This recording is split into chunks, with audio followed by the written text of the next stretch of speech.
자, 전해드린 대로 민주당 이재명 대표의 대북 송금 의혹 관련 소환 날짜를 놓고 검찰과의 신경전 가열되고 있습니다. 두 분과 함께 정치권 소식 자세히 짚어보겠습니다. 노동일 파이낸셜 뉴스 주필 김상일 전 민주당 부대변인 나오셨습니다. 안녕하십니까? 안녕하세요. 네, 반갑습니다. 자, 민주당 검찰이 이재명 죽이기에 나섰다면서 9월 정기국회 회기 중에 본회의가 없는 주에 출석하겠다 이런 입장을 밝혔습니다. 먼저 브리핑 내용 직접 들어보겠습니다. 이재명 주기 소환 조사를 강력히 규탄합니다. 이재명 대표는 무도한 정권의 칼날을 피하지 않을 것입니다. 이재명 대표는 9월 정기국회 본회의가 없는 주간에 검찰에 출석할 것입니다. 9월로 넘어가서 9월 본회의가 없는, 그러니까 9월 11일주 정도 될 것 같습니다. 자, 직접 들어보셨습니다만 이 민주당 이 대표가 국회 본회의가 없는 9월 11월 주에 출석하겠다 이렇게 했습니다. 하지만 검찰이요 다시 9월 4일에 출석하라 이렇게 통보를 했습니다. 소환 날짜를 놓고 지금 이날 나와라 저날 나오겠다 이렇게 계속 오고 가고 있는 상황인데 이번 9월 4일 이번에는 더 바꿀 수 있습니까? 이번엔 나가야 됩니까? 어떤 상황이라고 보면 됩니까? 글쎄요. 예, 검찰과 피의자 간에 소환 일자를 놓고서 얼마든지 조율을 할 수 있겠죠. 조율은 할 수 있죠. 네네. 처음 소환 통보한 날짜에 약속이 있다거나 네. 급한 일이 있다거나 하게 되면 얼마든지 조율할 수 있는데 이같이 왔다 갔다 신경전을 벌이는 건 좀 이례적인 거죠. 예. 8월 30일 날 출두하라니까 24일 내일 가겠다 하더니 다음부터는 이제 다시 날짜를 갖고 네. 신경전을 벌이는데 이재명 대표 측의 그 의도는 그렇겠죠. 이 문제는 정치적 사건이고 정치적 문제이기 때문에 예. 검찰 소환대로 끌려가지 않겠다라는 것으로 또 본인이 주도하는 모양새를 띄려고 하는 그런 건 분명히 알고 있겠죠. 예. 그래서 이제 4일 날 출두 안 하면 어떻게 되느냐. 검찰 소환에 반드시 출두해야 할 법적 의무는 없습니다. 그래서 만약에 이제 출두 안 하면 검찰에서 그러나 강제 수사할 수 있겠죠. 예. 검찰에 여러 번 출두하라고 소환을 했는데 피의자가 출두를 안 한다. 그러면 도주 우려가 있다 이렇게 돼갖고 체포영장을 발부받아서 강제 수사를 하는데 네.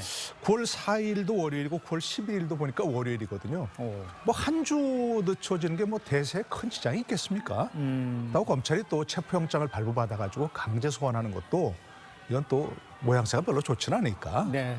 검찰로서는 만약 4일 출두 안 하면 그 다음 주 조율해서 한번 하는 것도 큰 문제 없지 않겠습니까? 저는 그렇게 생각하는데 모르겠습니다. 검찰은 반드시 그 날짜 소환해야 되는 이유가 있는지 모르겠는데 예. 그렇게까지 체포영장 발부받아가지고 강제 소환하는, 강제 체포하는 예. 그런 모양새를 띠지는 않을 걸로 생각됩니다. 예. 다르게 또 날짜를 또 다르게 제한할 수도 있는 상황이라고 그렇죠. 그러니까 조율이 가능한 상황입니다. 얘기입니다. 알겠습니다. 자, 그런데 이제 여당에서는요, 이 대표가 이런 상황에 대해서 이 검찰 소환 조사를 식당 예약 정도로 생각하고 있는 거 아니냐 이렇게 비판을 하고 있는 상황이죠. 양측의 신경전을 김상일 전 부대변인께서는 어떻게 보십니까? 일단 이재명 대표는 조용히는 안 가겠다. 이거를 야당 탄압 그리고 불공정하고 과도한 검찰 수사 행태 이런 걸 가지고 좀 여론 환기를 좀 시키겠다 이런 의도가 좀 깔려 있는 것 같은데요. 네.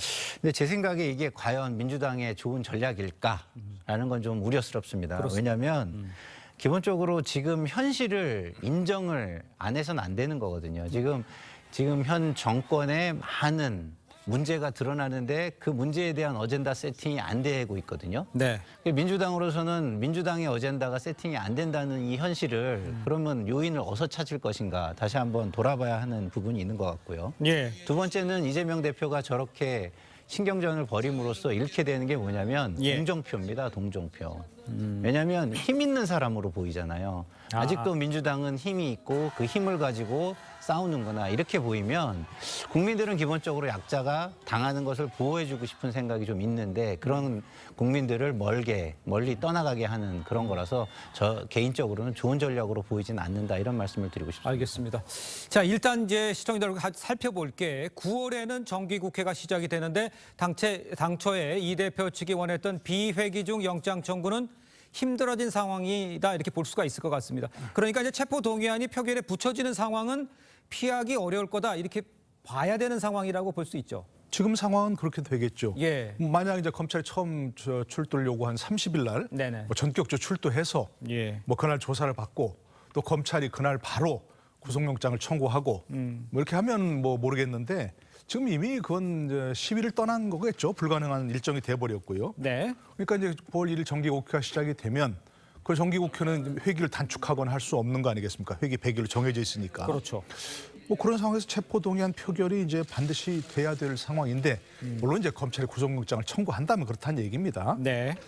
그런데 민주당에서는 계속해서 이제 지금까지 얘기해왔던 게 왜 정기국회 회기 중에 그 구속영장을 청구하려고 하느냐, 비회기 중에 해라 이렇게 얘기한 것은 표결을 하게 되면 또 당내 갈등, 분열이 있을 것이다 이런 얘기 때문 아니겠습니까? 그렇겠죠. 저는 근데 그게 좀 이해가 안 되는 부분이 이재명 대표가 계속해서 그 특권을 포기를 공언했지 않습니까?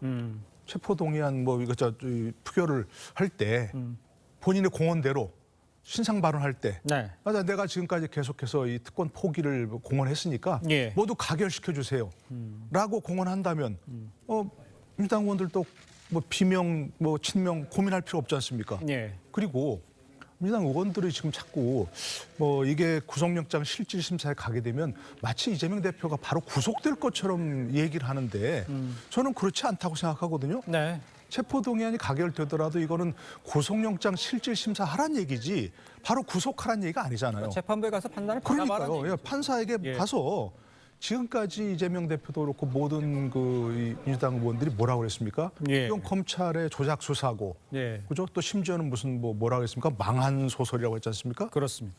국민 앞에 그렇게 공언했다면 그 부분을 판사 앞에 가서 법관 앞에 소명한다면 법관이 어련히 잘 판단할까요? 근데 만약에 그런 말을 하기 어려운 얘기를 법관 앞에 가서 하기 어려운 얘기를 예. 국민들 앞에 공언했다면 예. 이건 안 되는 거죠. 예. 법관 앞에 하기 어려운 얘기는 국민 앞에도 하면 안 된다고 그렇게 생각합니다. 알겠습니다. 민주당 연찬의 워크숍 이야기도 좀 해보죠.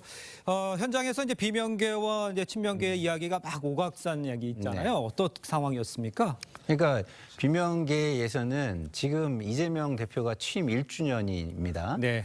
그러면은 취임할 때에 모두가 출마를 안 하기를 바라고 대선 패배와 지방선거 패배에 대해서 책임을 져주기를 바랬거든요. 네. 근데 그때 이재명 대표가 하신 말씀이 책임지는 방법이 여러 가지가 있다라고 하면서 예. 본인이 당대표가 돼야 뭐 당의 지지율도 올라가고 다음 예. 선거에서 승리할 수 있다 이렇게 얘기를 했어요. 네.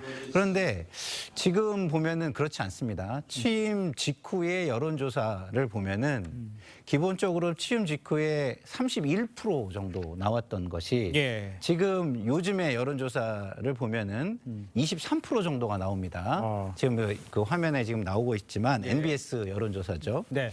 근데 저 여론조사를 보면은 그럼 1년 동안 사실상 이재명 대표가 총선 승리를 위해서 당의 외연을 확장한 게 아니라 본인들의 강성 지지층 기반은 공고해졌지만 네네. 오히려 확장성은 줄어들었다 이렇게 볼 수 있고 네. 그 얘기는 무슨 얘기냐면 총선 승리로 책임지겠다는 말에는 지금 실패하고 있다 이렇게 보여지는 겁니다. 그렇기 네. 때문에 비명계에서는 이번 연찬회에서 이재명 대표가 물러나 줘야 총선에 승리할 수 있고 총선에 승리해서 민주당이 승리를 하면 그건 이재명 대표의 덕도 되는 것이니 예. 이재명 대표가 살아올 수 있는 기반도 오히려 만들어지는 것이다. 예. 궁극적으로 이런 얘기를 한 것이고요. 그리고 이제 친명계에서는 그게 아니다.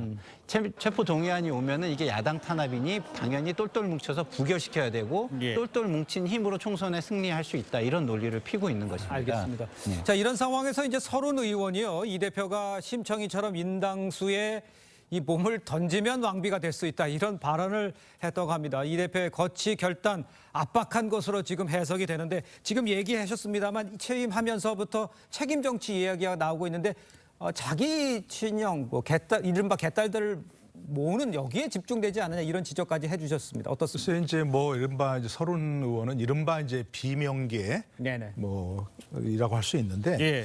비명계여서 그렇다기보다는 저는 민주당을 걱정하는 그런 목소리라고 생각을 합니다. 예. 그분들이 그야말로 이재명 대표가 처음 취임하기 전부터 선당무사를 했다면 네. 민주당도 살고 이재명 대표도 살았지 않겠냐 이렇게 생각을 할 수 있을 거고요. 예. 지금도 마찬가지입니다. 지금도 민주당이 지금 초거대 야당 아닙니까? 아마 이렇게 초거대 야당이 이렇게 있어 본 적도 예. 없는 그런 우리 정치사의 전무후무한 뭐 후무는 모르겠습니다. 뭐 어쨌든 그런 것들인데 예. 민주당 계열 정당과 국민의힘 계열 정당이 우리나라 지금 저 정권을 앞서거니 뒤서거니 서로 예. 교대에서 맡았고요. 우리나라 정치사에서 큰 족적을 남긴 그런 정당 아닙니까? 그런데 지난 1년 동안 뭘 했습니까? 그렇게 거대 의석을 가지고 알겠습니다. 국민을 위해서 한 것이 별로 기억이 안 납니다. 예. 네. 어떤 법안을 내거나 어떤 행보를 보이거나 이건 다 이재명 대표를 방탄하게 그런 거 아니냐 이런 얘기가 나올 수밖에 없거든요. 예. 그러니까 지금이라도 저는 서른 의원 말대로 예. 이재명 대표가 정말 사직생의 자세로 나선다면 당도 살고 본인도 살 수 있는 길이 있지 않을까 싶긴 한데 서른 의원 말도 그렇고 저 말도 제 말도 그렇고 별로 울림이 없는 것 같아서 걱정입니다. 그러니까 알겠습니다. 예. 일단 취임 1주년 기자회견이 지금 31일로 예정이 되어 있습니다. 어떤 말이 나올지 한번 지켜보도록 하죠. 자, 저희는 다음 소식으로 넘어가 보도록 하겠습니다. 윤석열 대통령이 지난해에 이어서 올해도 국민의힘 연찬회에 참석을 했습니다. 의원들을 격려하면서 당정 화합을 도모한 한편에 전임 문재인 정부를 향해서 아주 강한 비판을 쏟아냈습니다. 어떤 발언이었는지 먼저 듣고 오겠습니다. 돈은 없는데 사장이 어디 벤츠 600하고 뭐 이런 고급 승용차 막 굴리고 이런 식으로 해가지고 안 망하는 기업이 없지 않습니까? 하나하나 뜯어보면은 전부 이 회계가 분식이고 내실로 채워져 있는 게 하나도 없다 이 말입니다.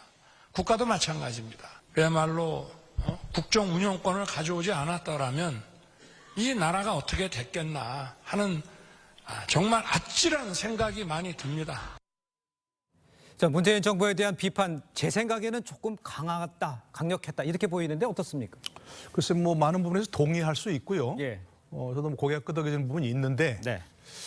지금까지도 저런 얘기를 하시면 좀 공감을 얻기 어렵지 않겠습니까? 어떤 면에서 그렇습니까? 취임 직후라면 모르겠지만 네. 지금 이미 정부가 정권 교체가 된 지 1년이 훨씬 넘은 시기 아닙니까? 예.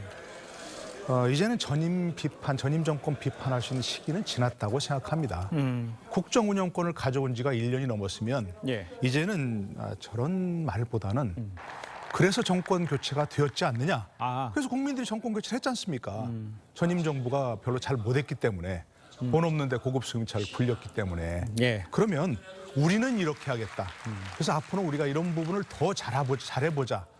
이런 비전을 나누는 게 필요한 그런 연찬회 아니었을까요? 예. 저는 그렇게 생각합니다. 예. 그러니까 저게 무슨 취임 직후 축하인이라면 뭐 저런 얘기가 충분히 가능한 얘기고 해야 할 얘기지만 이제는 국민들이 듣고 싶은 것은 우리는 어떻게 더 잘하겠다. 우리의 비전은 뭐다. 이런 좀 그런 얘기를 나눠줬더라면 뭐 하셨겠지요. 예. 뭐 중간 다른 전체를 다 못 들었으니까 그렇겠죠. 모르겠습니다만 네. 좀 그런 쪽으로 초점을 가져가는 게 훨씬 더 좋지 않았을까. 앞으로도 좀 그러시길 바랍니다. 알겠습니다. 자, 국정 운영권을 가져오지 않았다라면 나라가 어떻게 됐을지 아찔하다 이런 표현까지 썼습니다. 전체적으로 어떤 저 발표 내용에 대해서는 어떻게 이해를 하셨습니까? 저도 좀 과하다고 생각하는 게요. 네. 지금 국정 운영의 책임, 권한 모든 것을 윤석열 대통령이 가지고 계십니다. 그렇죠. 근데 본인이 생각하는 게 있다고 해서 그것만을 강요하거나 강조해서는 저는 안 된다고 보거든요. 네. 다른 사람들의 생각도 생각하면서 공감대를 확대하고 그 속에서 본인의 지지율을 바탕으로 성과를 보여주고 저는 이렇게 가야 된다고 생각하는데 예. 지금은 모든 것을 너무 편하게만 자기 생각을 구현하는 방식도 너무 편하게만 하시려고 하는 거 아닌가 이런 우려가 좀 듭니다. 예. 그러니까 다른 사람들이 좀 이야기하는 게 무엇인지 그게 좀 틀렸더라도 귀를 기울여주는 모습 이런 걸 보여준다면 예. 국민들은 굉장히 성의 있는 지도자구나. 그리고 굉장히 배려할 줄 아는 지도자구나. 그렇기 때문에 저런 자세이기 때문에 우리도 당연히 저기에 동조를 해주고 잘 되도록 해줘야 되겠구나. 이런 생각을 할 수밖에 없는 건데요. 그거보다는 지금의 모습은 예. 조금은 편하려고 하는. 근데 권력은요 편해서는 안 됩니다. 권력이 편하면 국민이 불편해지는 겁니다. 권력의 편안함은 국민의 불편 위에 쓰는 거기 때문에 예. 그런 생각을 좀 버려주시면 좋겠다. 알겠습니다. 이런 좀 안타까운 생각이 저는 좀 들었습니다. 알겠습니다. 일단 뭐 지지층 또 국민의힘 연찬회에서 했던 내용이니까 조금 보는 사람에 따라 시각은 좀 다를 수 있을 것 같습니다. 자, 일단 윤 대통령은요 후쿠시마 오염수 방류 이후에 처음으로 관련 입장을 내놓기도 했습니다. 이야기 듣고 오겠습니다. 후쿠시마 거기에 대해서 나오는 거 보십시오. 과학이라고 하는 거는 1 더하기 1을 100이라고 그러는 사람들이니까. 근데 이제 이런 세력들하고 우리가 또 싸울 수밖에 없습니다. 뭐 협치하는데 왼쪽 날개, 오른쪽 날개가 힘을 합쳐가지고 성장과 분배를 통해가지고 발전해 나가는 것이지 우리는 앞으로 가려는데 뒤로 가겠다 그러면은 그거 안 됩니다. 자, 일단 교수님 보시기에 저 메시지는 야당을 향한 거라고 봐야겠죠? 그렇죠. 지금 현재 야당은 계속해서 뭐 과학으로 이게 전혀 문제가 없다고 많은 사람들이 얘기하는데도 불구하고 네. 계속해서 뭐 핵폐수 이런 식으로 말을 하면서 뭔가 조금 국민들의 불안을 부추기고 있는 거 아니겠습니까? 네. 그러니까 과학이라고 하는 것은 누구도 부인할 수 없습니다. 근데 이제 그러니까 100% 동의할 수 있는 부분인데 네네. 대통령의 메시지는 과학은 분명하지만 예. 우리는 국민들의 안심을 위해서 국민들이 안심할 수 있도록 이러한 조치를 취하고 있습니다. 그러니까 여러분도 지금 여당 내부에서 한 얘기 아니겠습니까? 그렇습니다. 여러분도 가서 이러이러한 메시지로 국민을 안심시켜 주십시오. 예. 이렇게 하는 게 더 바람직하지 않았을까 하는 생각이 듭니다. 예. 야당 비판은 지금도 여당 내에서 뭐 많이 하고 있습니다. 그죠? 언론 비판도 많이 하고 있고요. 예. 그러니까 대통령께서는 뭐 그런 거 슬쩍 걸치는 건 좋지만 좀 국민 통합을 위해서 뭔가 좀 다른 메시지를 내시는 게 좋지 않았을까 하는 생각이 듭니다. 알겠습니다. 대통령은 우리나라 헌법상 대통령은 특별히 무슨 여당 지도부 또는 뭐 일정 정파의 수장 그런 지위를 뛰어넘습니다. 예. 국정의 영도자라고도 얘기하는 그런 지위가 있으니까 우리가 지난 정부 문재인 정부에서 특정 정파의 수장으로서 역할을 한 대통령을 많이 봤습니다. 그게 싫어서 대통령 국민들이 정권 개최를 했지 않습니까? 네. 그러면 윤석열 대통령은 이제 한 걸음 좀 더 나아가서 국민 전체를 아우르는 그런 메시지를 내시는 게 좋지 않겠는가 하는 그런 생각을 해봅니다. 자, 그런데 이제 어제 연찬회에서는요, 국민의힘 지도부 내년 총선 승리를 다짐하기도 했습니다. 그 모습도 함께 보겠습니다. 내년 총선에서 승리해서 실질적인 정권 교체를 이뤄야 윤석열 정부가 성공하고 대한민국이 성공할 수 있습니다. 내가 윤석열이다, 모두가 윤석열이다 하는 마음을 가져야 합니다. 다시 한번 여러분들 이렇게 뵙게 돼서 정말 반갑고 저에게도 많은 기가 지금 들어오고 있습니다. 고맙습니다, 여러분. 윤석열! 자, 우리 윤석열! 국민의힘 파이팅! 화이팅! 같이 갑시다! 화이팅! 감사합니다.